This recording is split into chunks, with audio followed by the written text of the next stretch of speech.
कहानी की शुरुआत एक लैब को दिखाते हुए होती है जहां पर एक रोबोट थी जिसे मदर रोबोट भी कहा जाता है। यहाँ पर हमें बताया जाता है कि पूरी धरती से इंसानों का नामो निशान खत्म हो चुका है और सिर्फ 63,000 एम्ब्रियोज यानी भ्रूण ही इस लैब में बचे हैं। इसलिए लैब में इस मदर रोबोट का मिशन इंसानों की नई पॉपुलेशन को दोबारा से बसाना था, जिसके लिए मदर रोबोट एक एम्ब्रियोज को जेस्टेशन चैम्बर में रख देती है, जिससे एक ह्यूमन बच्चा धीरे धीरे डेवलप होने लगता है। अब इस आर्टिफिशियल गर्भ से 24 घंटे के अंदर बच्चे को बाहर आना था, इसलिए मदर रोबोट 24 घंटे में बेबी के बाहर आने का वेट करने लगती है और जैसे ही 24 घंटे बाद बच्चा पूरी तरह से डेवलप हो जाता है तब उसे बाहर निकाला जाता है। ये एक बेबी गर्ल थी जिसे मदर रोबोट डॉटर नाम देती है। इसके बाद मदर रोबोट उस बच्ची को पालने और उसका ख्याल रखने लगती है। मदर रोबोट इस इंसानी बच्चे को पैदा करके बहुत खुश थी। ऐसे ही समय बीतने के साथ साथ मदर रोबोट के साथ रहते हुए वो बच्ची चलना, हंसना, रोना और इधर उधर भागते हुए खेलना, ये सब चीजें सीख रही थी। मदर रोबोट डॉटर का बहुत ख्याल रखती थी। वो उससे बातें करती, उसे खाना खिलाती और उसे हर रोज कई बुक्स पढ़ के भी सुनाती। ऐसे ही बीतते समय के साथ साथ डॉटर अब बड़ी हो रही थी, जिससे अब मदर रोबोट डॉटर को कई विषयों की जानकारी देने लगती है कि जैसे ब्रह्मांड क्या है, ह्यूमन हिस्ट्री, इंसान कहां से आए और वो कौन थे, ये सब मदर रोबोट डॉटर को बताती है। डॉटर बहुत ही ब्रिलियंट माइंड वाली थी। ये सब जानकर उसमें और ज्यादा क्यूरियोसिटी बढ़ रही थी। वो और भी ज्यादा नॉलेज इकट्ठा करनी शुरू कर देती है। ऐसे ही एक दिन डॉटर मदर रोबोट से पूछती है कि मेरे अलावा इस लैब में और कोई बच्चा क्यों नहीं है और धरती पे से सारे इंसान कहाँ गायब हो गए। जिस पर मदर रोबोट उसे बताती है कि इंसानों के बीच बहुत बड़ी जंग हुई थी और उस जंग में सभी इंसान आपस में ही लड़कर मर गए थे। इसके बाद मदर रोबोट उसे लेकर एम्ब्रियोस रूम में जाती है, जहां वो डॉटर को दूसरे एम्ब्रियोस दिखाती है। वो डॉटर को बताती है कि धरती पर एनवायरनमेंट पूरी तरह से खराब हो चुका है, जिसकी वजह से धरती पर इन्फेक्शन फैल रहा है और इसलिए मैं तुम्हें इस लैब से बाहर नहीं जाने दे सकती, क्योंकि इससे तुम्हारी जान भी जा सकती है। जब डॉटर थोड़ी और बड़ी हो जाती है तो मदर रोबोट उसे बताती है कि मैंने तुम्हें कैसे पैदा किया था। वो उसे उन मशीनों को भी दिखाती है जिनसे उसे पैदा किया गया था। मदर रोबोट डॉटर को कहती है कि तुम्हें इन सारी मशीनों के बारे में जानना होगा और एक अच्छी मदर बनने के लिए प्रैक्टिस करनी होगी, क्योंकि आगे चल के तुम्हें ही आने वाली नई पॉपुलेशन को संभालना है। इसी तरह इन दोनों में ऐसी बातें चलती रहती हैं। मदर डॉटर को कभी भी ऐसा फील नहीं होने देती कि इस लैब से बाहर भी कोई दुनिया है। ऐसे ही कई साल गुजर जाते हैं और अब डॉटर अपने टीनेज में पहुंच चुकी थी। वो 18 साल की हो चुकी थी, लेकिन अब वो इस लैब से बाहर की दुनिया देखना चाहती थी कि बाहर क्या है। डॉटर हमेशा सुबह उठकर ब्रेकफास्ट करते हुए अपने टैबलेट पर वीडियोस देखा करती थी। एक दिन मदर रोबोट के हाथ में कुछ प्रॉब्लम हो जाती है, जिसके लिए वो डॉटर के पास जाती है और डॉटर मदर रोबोट के हाथ को ठीक कर देती है। यहाँ पर मदर रोबोट देखती है कि उसने एक परफेक्ट ह्यूमन बीइंग को क्रिएट किया है। डॉटर काफी हेल्दी थी और हमेशा दूसरों की मदद करती थी। ऐसे ही समय बीतता जाता है। एक दिन डॉटर को नींद नहीं आ रही थी, इसलिए वो कुछ वीडियोस देखने लगती है। वही मदर रोबोट खुद को रिचार्ज कर रही थी कि तभी अचानक एक इंसिडेंट होता है और इलेक्ट्रिसिटी चली जाती है।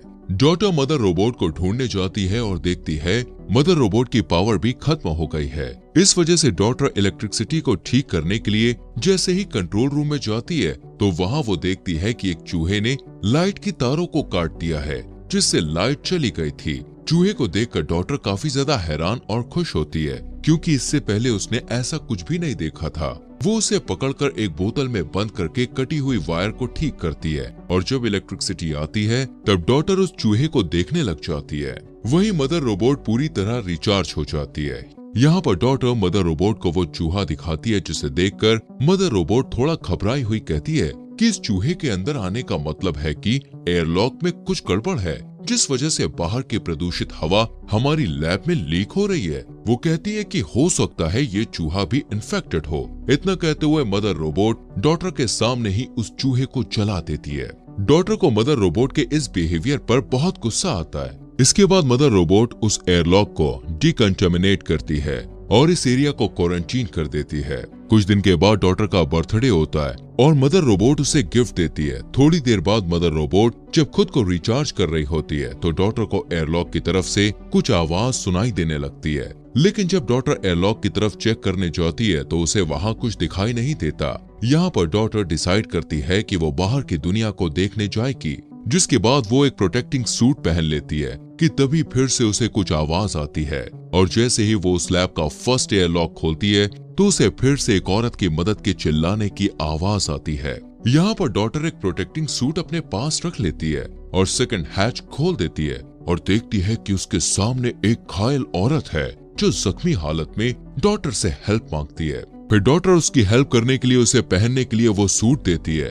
उधर दूसरी साइड मदर रोबोट भी पूरी तरह रिचार्ज हो गई थी और डॉटर की तरफ ही आने लगी थी। डॉटर जब उसे अपनी तरफ आता हुआ देखती है तो वो जल्दी से एयरलॉक को बंद कर देती है। मदर रोबोट को पता चल जाता है कि एयरलॉक को खोला गया था, इसीलिए वो डॉटर से पूछती है कि तुमने एयरलॉक ओपन क्यों किया। जवाब में डॉटर मदर रोबोट को झूठ कहती है कि मुझे बाहर की दुनिया देखनी है, इसलिए मैंने दरवाजा खोल दिया। मदर रोबोट डॉटर को वार्निंग देती है कि तुम्हें बाहर जाना अलाउड नहीं है क्योंकि जहरीली गैस के कारण तुम्हारी जान को खतरा है। इसके बाद मदर रोबोट डॉटर को पनिशमेंट के तौर पर एग्जाम के लिए लेकर आती है, जिसके लिए मदर रोबोट डॉटर को एग्जाम के लिए एक डिवाइस देती है और खुद लैब में काम करने चली जाती है। तभी डॉटर मदर रोबोट के वहाँ पर न होने का फायदा उठाकर वापस एयरलॉक खोलकर बाहर आती है, जहाँ पर वो देखती है कि वो जख्मी औरत बेहोश पड़ी थी। वहीं उस जख्मी औरत के पास एक बैग पड़ा था। जब डॉटर उसे खोलकर देखती है तो उसमें एक गन मिलती है। डॉटर उस गन को अपने पास रख लेती है और उस औरत को होश में लाने की कोशिश करती है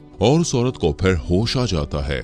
यहाँ पर डॉटर ये सोचने लगती है कि मदर रोबोट ने मुझे बताया था कि इन्फेक्शन की वजह से धरती पर सारे इंसान खत्म हो चुके हैं, इसलिए डॉटर उस औरत को देखकर बहुत ज्यादा हैरान होती है और बाहें फैलाए हुए इन्फेक्शन का कोई भी असर उस औरत पर दिखाई भी नहीं दे रहा था।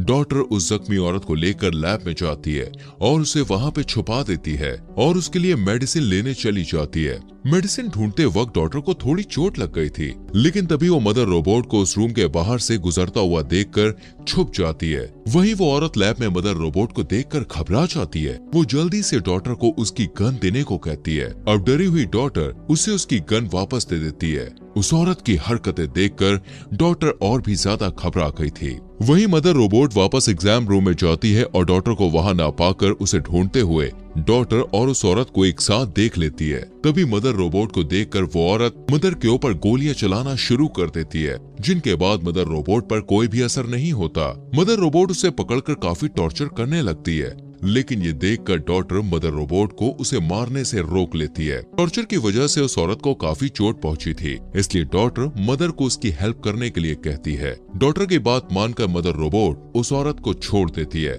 और उसका ट्रीटमेंट करने के लिए उसे वहां से मेडिकल रूम ले जाती है। मदर रोबोट डॉटर को रूम के बाहर वेट करने को कहती है। अब यहाँ पर मदर उस औरत को ठीक करने के लिए उसे पेनिसिलिन का इंजेक्शन देने के लिए आगे बढ़ती है, पर वो औरत पेनिसिलिन इंजेक्शन लेने से मना कर देती है, जिससे मदर रोबोट वहाँ से जाने लगती है। तभी डॉटर मदर रोबोट से पूछती है कि आपने मुझे झूठ क्यों बोला कि बाहरी दुनिया में इंसान खत्म हो चुके हैं। मदर उसे बताती है कि मुझे भी कुछ समझ में नहीं आ रहा है कि बाहर दुनिया में इंसान अब तक कैसे बचे हुए हैं। इसके बाद डॉटर उस औरत के बैग को अच्छी तरह चेक करने लग जाती है, जहां उसे एक बुक मिलती है जिसमें बहुत सारी पिक्चर्स बनी हुई थी, जो कि डॉटर को काफी इंटरेस्टिंग लगती है। तभी डॉटर मदर के पास जाती है, जहां पर मदर रोबोट अपने टूटे हुए हैंड को रिपेयर कर रही थी।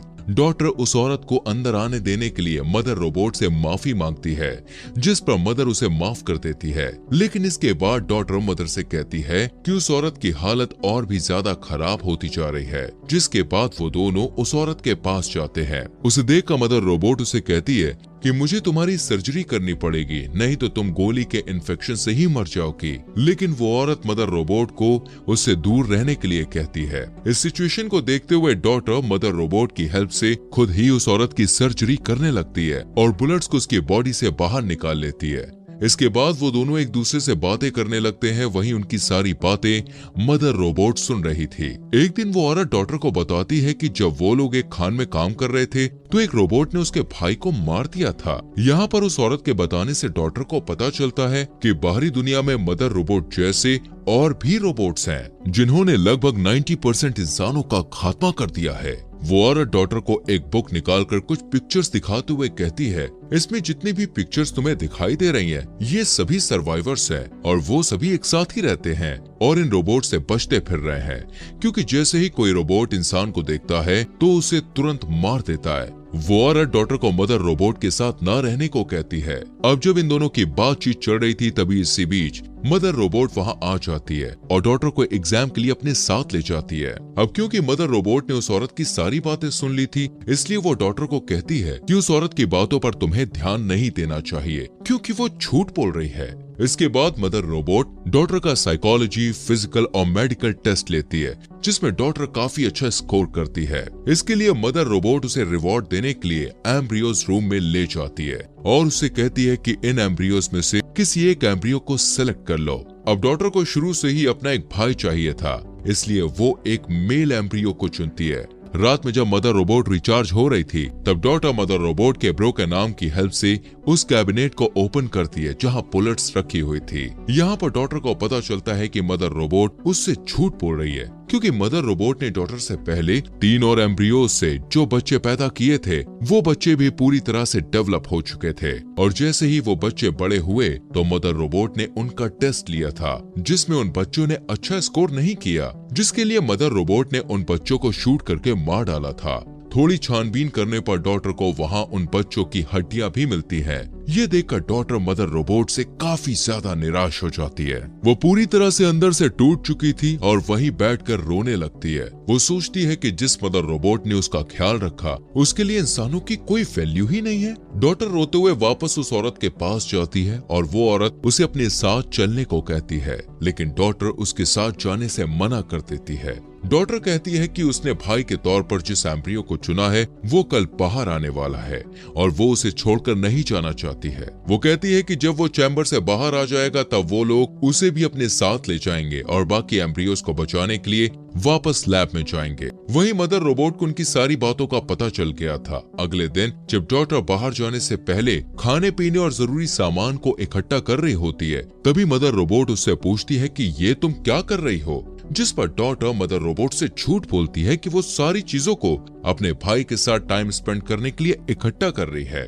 लेकिन मदर रोबोट डॉक्टर को किचन में ले जाती है और उसे अगले खाने के फॉर्मूला को मिक्स करना सिखाने लगती है कि तभी वो डॉक्टर से कहती है कि तुम एक अच्छी बहन बन सकती हो। जिसके बाद वो किचन से बाहर आकर डॉक्टर को किचन में ही लॉक करके उस औरत के पास जाकर उसे कहती है कि मुझे तुम्हारी और डॉक्टर की सारी प्लानिंग के बारे में कल ही पता चल गया था। इतना कहते हुए वो उस औरत को काफी ज्यादा टॉर्चर करने लगती है। वहीं इसी दौरान डॉक्टर लिक्विड नाइट्रोजन की मदद से उस रूम के ग्लास को तोड़कर बाहर निकल जाती है। दूसरी तरफ वो औरत मौका देकर अपने वेपन से मदर रोबोट पर अटैक करती है, पर मदर रोबोट को उससे कुछ भी नहीं होता और वो उसे मारने ही वाली थी कि तभी डॉक्टर फायर अलार्म को एक्टिवेट कर देती है, जिससे मदर रोबोट डिस्ट्रैक्ट हो गई थी और वो उस औरत को छोड़कर फायर का पता लगाने के लिए चली जाती है। वहीं वो औरत और डॉक्टर एक साथ मेन डोर की तरफ भागने लगती है, लेकिन तभी वहाँ मदर रोबोट आ जाती है, जिससे वो औरत मदर रोबोट को कहती है कि मेन डोर खोल दो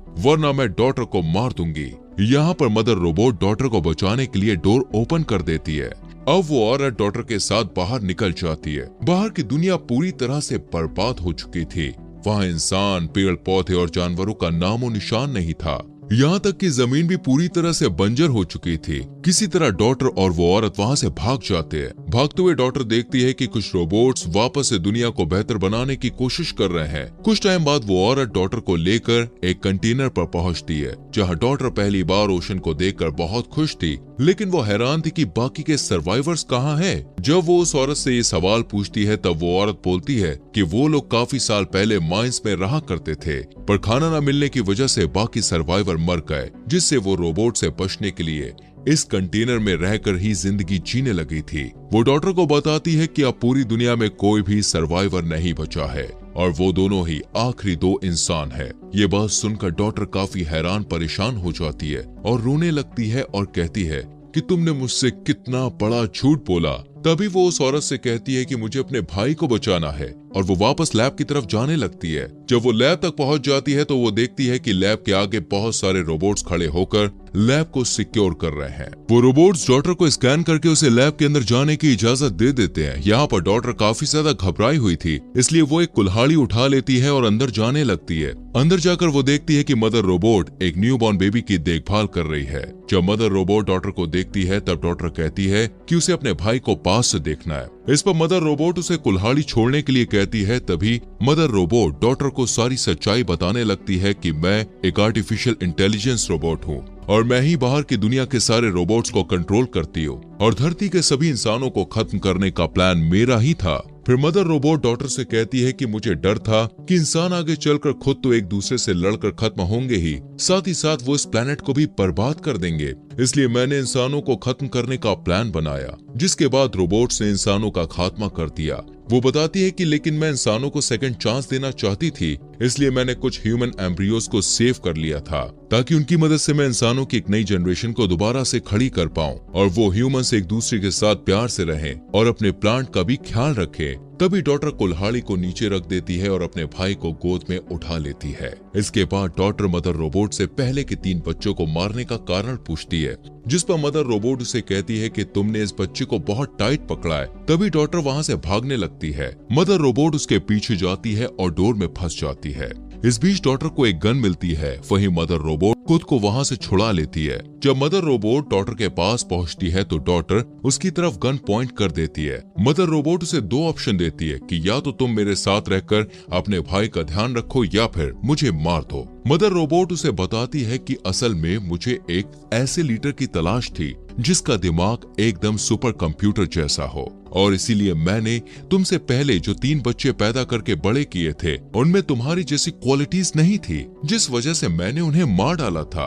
वो डॉटर को बताती है कि अब मुझे तुम मिल गई हो और तुम्हारा दिमाग लाजवाब है, इसलिए अगर आने वाली जनरेशन परफेक्ट नहीं भी होती तो तुम उन्हें लीड करके परफेक्ट बना सकती हो। मदर रोबोट उसे बताती है कि तुम अपनी जान की परवाह किए बिना अपने भाई को बचाने के लिए लैब में वापस आए, जो कि मेरा एक आखिरी एग्जाम था, क्योंकि मैं देखना चाहती थी कि तुम अपने भाई को बचाने के लिए वापस आती हो या नहीं। वो कहती है कि मेरा मिशन यहाँ पर पूरा हो चुका है और अब तुम सबकी लीडर हो। मदर रोबोट डॉटर से कहती है कि अब तुम चाहें तो मुझे मार सकती हो, जिसके बाद डॉटर उसे शूट कर देती है। अब डॉटर ही उन सारे बचे हुए एम्ब्रियोज के लिए मदर थी और उसे ही सारे एम्ब्रियोज को डेवलप करने के बाद उन सारे ह्यूमंस को लीड करना था। वहीं एक रोबोट उस औरत के पास पहुंचकर उसे कहता है कि अब उसका पर्पस पूरा हो चुका है, जिसके बाद वो उस औरत को मार देता है। इससे हमें ये पता चलता है दोस्तों कि वो औरत इसलिए जिंदा थी क्योंकि मदर रोबोट ने उसे इस टास्क के लिए चुना था।